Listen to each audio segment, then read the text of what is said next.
What's up, everybody? Michael and Coco here. You're watching the Daily Stock Market Brief. Today's date is October 27th. Today's video, it's going to be shorter than usual. I'm going to be just focusing on the SP 500. Overall, there wasn't that much action in the market today, but there are some key levels that I want to talk about. Today's video is going to be all about being patient in these times.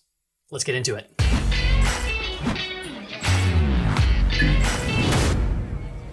All right, welcome back. So what do I mean by be patient in these times? Well, first off, there's a lot of stuff going on outside of our control. We have the election. We have this idea around stimulus coming or not coming. It is coming, but it's coming later. No, it might show up. And there's a lot of just news. We're being driven by headlines. So what I'm trying to say here is we need to let the dust settle a little bit before making these huge moves in the markets. Our jobs as traders and investors is to protect our capital from downside risk. Now, this last day or so has been quite scary for many people. What do I mean by that? Well, when volatility picks up and you see the market just kind of ramp back and forth and you see the Dow Jones swing about 1,000 points, markets don't typically move like that when you look at historical charts. So when they do have those type of days, there's a lot of fear, there's a lot of worry, there's a lot of panic. You got algos being tripped off and you're just getting like more and more selling.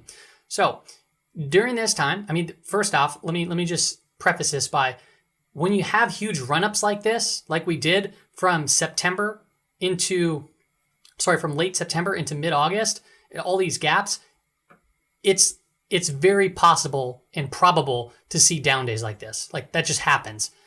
Overall trend of the market is still bullish. When you scope out and you look at the long term, it's still bullish trend and we're having a pullback. Now, there's so much, talk about stock market collapsing, it's going to double bottom, it's a crash, it's a double top right now. Yeah, this could all be true, but as traders, we need to look at more short term, intermediate term, and then also the long term. It helps give us context and find key levels to create trade plans around. So if you feel like you're getting caught up in all of this noise, take a step back from it and just look at the bigger context. Okay, so I'm going to be doing that today with you. I'm going to be looking at, the daily time frame of just the SP 500. We'll also take a look at the SPY, and then we're going to just zoom in on some price areas. And I'll show you, like I did today on Twitter, I posted. If you don't follow me there, follow me there. Follow me on Instagram. I post, key levels to watch out for. And the price action stayed within those key levels. We couldn't break out of it. And if we did break out of it, we'd probably see some positive momentum. All right, so what are we looking at here? This is the S&P 500, the SPX. It's still within a bull flag. It's still possible. However, the bears are kind of in control. Why are they in control? Well, the 5 EMA, we're below it. We're stretched a little bit below it too, so that's one thing to consider there. When things get too overextended from the 5 EMA, you typically see it retrace or retouch back it. It's a very frequently tagged moving average. That's that light gray one. Then you have the 20 moving average. Okay, it's still sloping up, right? It's still sloping up. So the trend right there from October to where we are currently, it's still actually a positive trend. Now the price action's below it, so that's not good. That could be how trends change. The 20 moving average is a intermediate term trend. So it ebbs and flows, that changes quite often. The 50 period moving average is the blue line, and the price action today was really trying to get through it, and we'll talk about those key levels, but it failed to do so. It was not only trying to get above the 50 period here on the 2 hour, it was trying to get above the 200 period moving average, and then it was trying to get above the 50% retracement level, and it tried. Now, what's crazy today, which people don't realize, even though we had a down day, which was pretty much, nothing, 0.3% down, is this aggressive of a day, it didn't have continuation. The bulls held control. So that tells me like, hey, this Monday right here, this could very well be the market low for the week. It's possible that this position holds as the lowest point for the entire week, and we might get some push to the upside and then maybe potentially head lower. That's just speculation, but what it does tell me is being this aggressive of a day, bulls stepped in right here, and then we didn't. The bulls held their ground pretty well today. So anything could happen, obviously, but that's just my perception here. A big red day, and then it had literally no follow through. And it's happened before like that. Big red day and really no follow through until another big day happens, right? And even when we have big red days like we did right here, it was followed through with positive, like just boom, boom, boom, boom, just gap, gap, gap, gap, gap up. Okay, so these gray shaded boxes, that's a gap there and a gap there, and then we have some support here at the lower trend line. It's just a matter of being patient right now.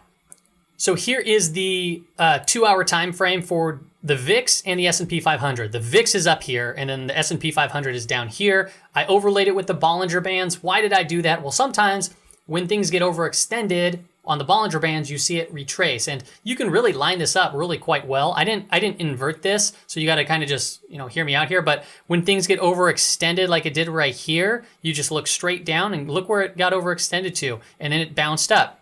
Right here, got overextended. Where were we? We're right this here, and then we started moving up. So what do we got going on right now? Well, we were getting overextended. Now this looks like a bull flag, but keep in mind this big gap, it left a big gap here. And on these shorter time frames, it's very typical to see the VIX fill those gaps.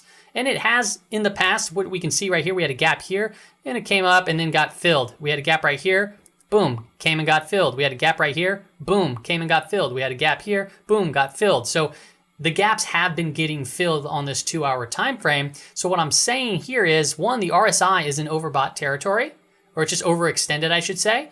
And then we have this, yes, it looks like a bull flag, but you have these long upper wicks on these 2 hour time frames. Now we got jammed up at the close, boom, boom, boom, boom, boom to the upper side. So maybe we get a push higher on the VIX, which would push us a little bit lower on the S&P 500. It's possible, right? It is possible. We just recently broke out of this channel that it's been in, which was this, right around 30 right there, and it started getting really punchy. But now we're getting overextended.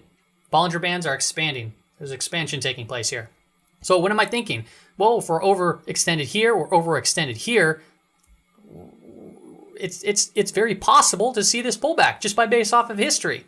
Okay? Now, this orange shaded box on the S&P 500, this is just mapping out just some areas that the price action has been currently within. As you can see, we pulled into it at the lower end of this channel, and then we bounced up, and we've just been getting hung up for the last day, all today. I'll show you that. Just right here at the top portion of this orange shaded box.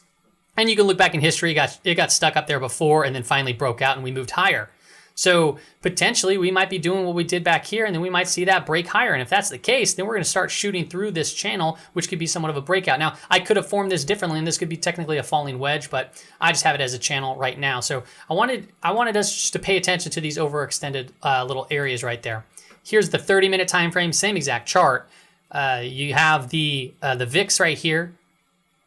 It is in a channel, and then you have the gray shaded gaps right below it. So potentially we start breaking down under this level. I say if we get under 32, maybe we start seeing a more aggressive push to the downside, and that'll push us up higher.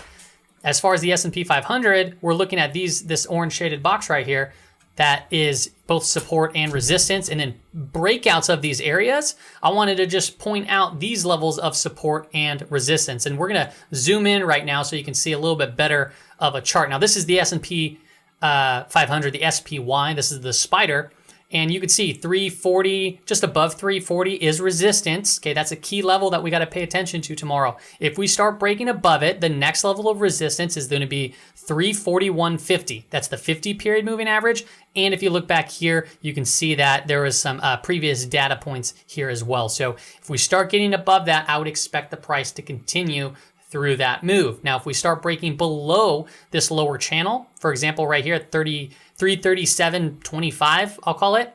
If we break below that, it's very likely to come test 335.50. Very likely, because there's really no other data points within this time frame to come down right to this range. Now, this is the 30-minute time frame that I'm looking at. I like looking at this for more intermediate to shorter term when I'm trading.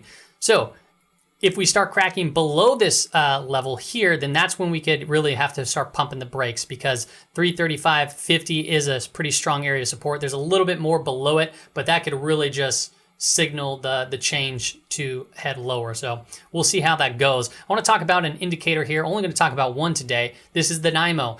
We've been talking about this on previous stock market briefs. However, I just wanted to put these pink shaded boxes here just to point out a few things so you can see it a little bit clearer. Right now, we just had a negative breadth of minus 45. The market pulled down, right, the other day, and a little bit more today on a negative breadth. Well, what happened in 2018? This is almost exactly the same. And you could see I drew little circles here, boom, boom, came to this level. And when it came to this level, you saw this spike up. Now, if we start seeing a spike up, it's very likely to see exactly what we saw happen in 2018, where we can see this move to the upside and potentially even reach a 3,500. I think 3,500 is, there's a lot of resistance up in that area.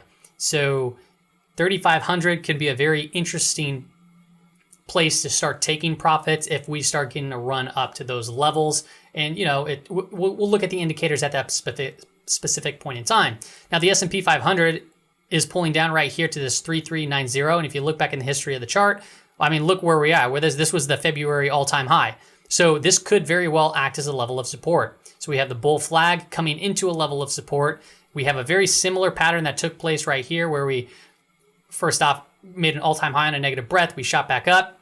You see that big shoot up. You see it right here too. Then you got boom, negative breath, boom, negative breath. And then if we start seeing that aggressive move to the upside, it's going to look very similar to this entire pattern. Now, I don't know if it's going to play out like that or if we're just going to get crushed and hammered to the downside, but it is quite interesting just how similar these time frames are lining up right now. So yeah, take it for what it is. It's just another data point. It's not a crystal ball, but it gives us insight into things that happened in the past.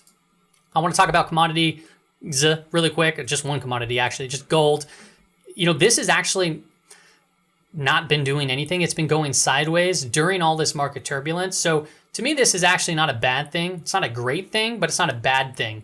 And why is it not a bad thing? Well, first off, the bull market is still continuing to be strong. The overall trend is pretty darn strong. Now, really, it's been just pinned within this channel, holding on this little trend line right here.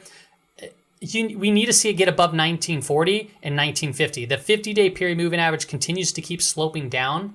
However, the 200 is nicely sloping up into this previous breakout area. So the higher we hold up here, I mean, the 200 period moving average is going to continue to move up every single day, which is good for the bulls the higher this thing goes, because this should act as a level of support or confluence. Now, if we start getting up into this 1815, 1820 level where this breakout happened right here, boom, this consolidation, and then boom, that would be really good. I said my limit orders are basically going to be set at 1815. Been saying that for quite some time, to 1820. So if we do get that pullback and the 200 period moving average is right there, it's just going to give me all the more confidence to be able to place a bigger order for gold. I like carrying the physical metal. It's just what I do. It's just something that I don't need to see on a computer screen. It's something that I get to hold physically. And, you know, I'm okay with paying a premium for it. It's not like I have a ton of it, but, you know, I just enjoy having it. Let's look at the US dollar.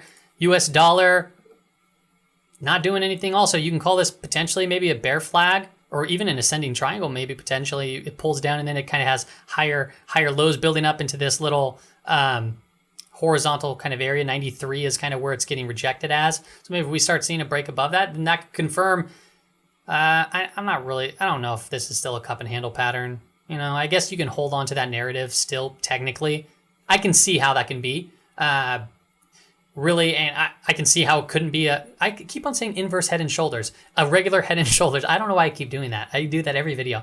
I can see why it couldn't be a head and shoulders pattern too. So really, I mean, if you really want to be just specific and easy, just look at it as a channel. When it gets above 95, that's good for the bulls. When it breaks below 92, that's bad for the bulls and good for the bears. It's really that simple, but this is an important chart. We got to keep an eye on it. If the dollar starts getting crushed, it's going to be great for gold. It's going to be great for silver. If we start seeing the dollar really ramp up, well, that's going to put a lot of pressure, on the equities market. So, you know, we'll play it day by day, but as I see it, just, you know, this last week or so has just been quite uneventful for the US dollar. All right, that's all I have for you on today's stock market brief. I will see you guys back on the next episode. See you later.